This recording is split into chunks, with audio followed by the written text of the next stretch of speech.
There's an intelligence that's giving us life. It's keeping my heart beating and digesting my food and organizing trillions of functions per second in every cell of my body.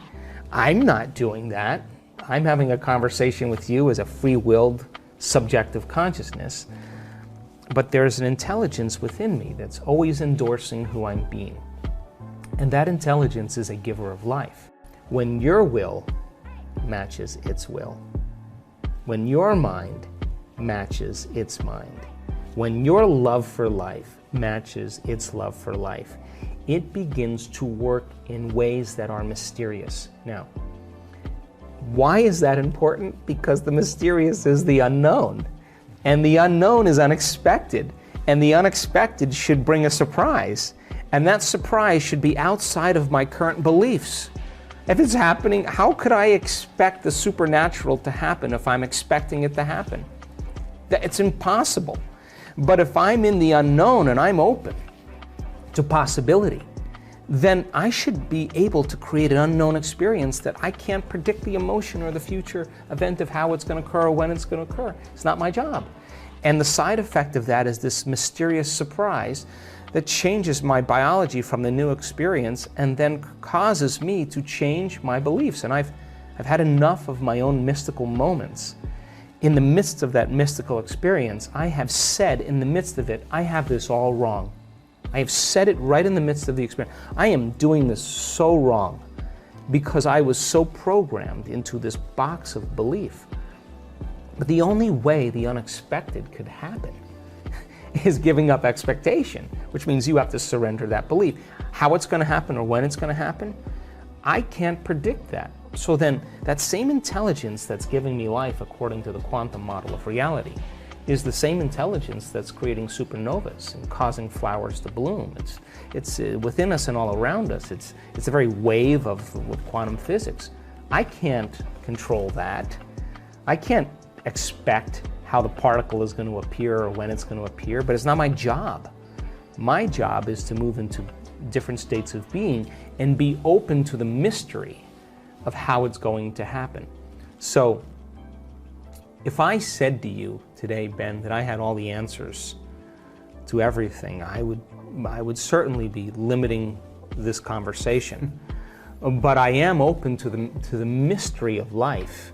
And the mystery of life then means that if we're asking certain questions and we even speculate that it's possible, then someone has to step out of their present beliefs to see if it is.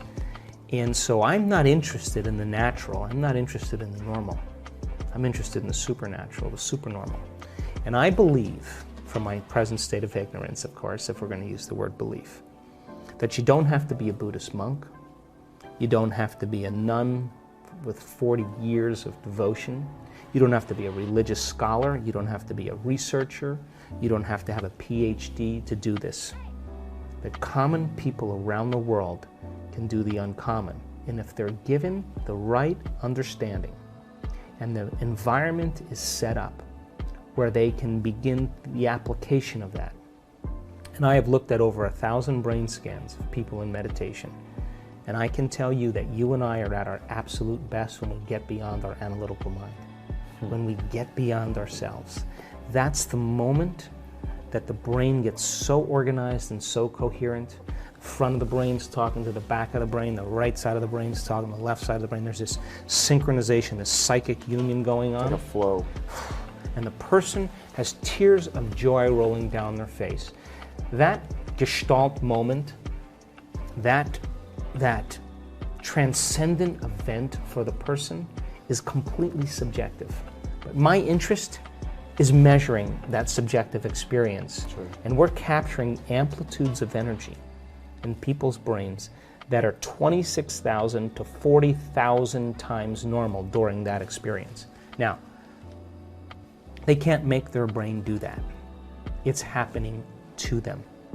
And the inner event that's happening to them is more real than any past event. And that's the moment I know their belief is changing. And look, if we're measuring normal, we're going to get normal. I mean, for years, the idea that you couldn't grow new brain cells or couldn't change the brain in some way, That was a belief, and you know why? Because the scientist that was doing the experiment was studying rodents in an unchanging environment. How could there ever be any new connections or new circuitry or new brain cells if there's no new experiences? So I think in the age of information, in the age of technology, ignorance is a choice. And people are beginning to go, hey, I don't need my doctor to tell me about this. I can get on the internet and read it. Hey, I'm going to read a book on quantum physics and I'm going to ask the mysterious questions. I'm going to step outside of convention myself. So once you step outside of convention, you will be considered foolhardy or insane until you're able to produce some type of change. Then you're considered a saint, a holy man, a mystic, a genius. Dare to be original. So I think the camp is divided in a very big way. That's the reason why I'm doing all the measurements. Yeah. Because I want people to understand that the person that healed themselves of that condition, that traumatic brain injury, I want to show you that their brain is better. They're not just saying I feel better. No, they are better. I want them to see that. Now, they didn't do that with a drug. They didn't do that with a therapy. They didn't do that with anything except by thought alone. And they made those biological changes. So, to answer the question, the camp is divided in many ways. Typical concept, pie in the sky principles. But what we want to do is we want to give people the knowledge, the information, and blend the sciences of possibility, whether it's quantum physics or neuroplasticity or neuroendocrinology or epigenetics or whatever it is, hormonal changes, psychoneuroimmunology. We want to give them the information and have them read that I'm susceptible to germs and that I need a flu shot. I don't believe that. I just don't. And I've never had a flu shot and I very rarely get sick, but that's my belief. But some people believe that they need the flu shot. But no, it's programmed for a lot of people to think if they don't get the flu shot, they're going to get sick. So you watch a television commercial, and television commercials pay attention. They're dreams. Pay attention. They're going to create some weird, dreamy state. There's going to be some emotion that's created, and the moment the emotion's created, there's going to be a brand or a symbol. That's called programming. And so people stare into a tube and they are in trance and their brain's in alpha and they're accepting all of this information, and they have a headache, and the first thing they do is they think of what's going to take their headache away based on what they've been exposed to. Now you would say that's free will. That's not free will. That's informed choice based on what you know. Free will is based on the unknown.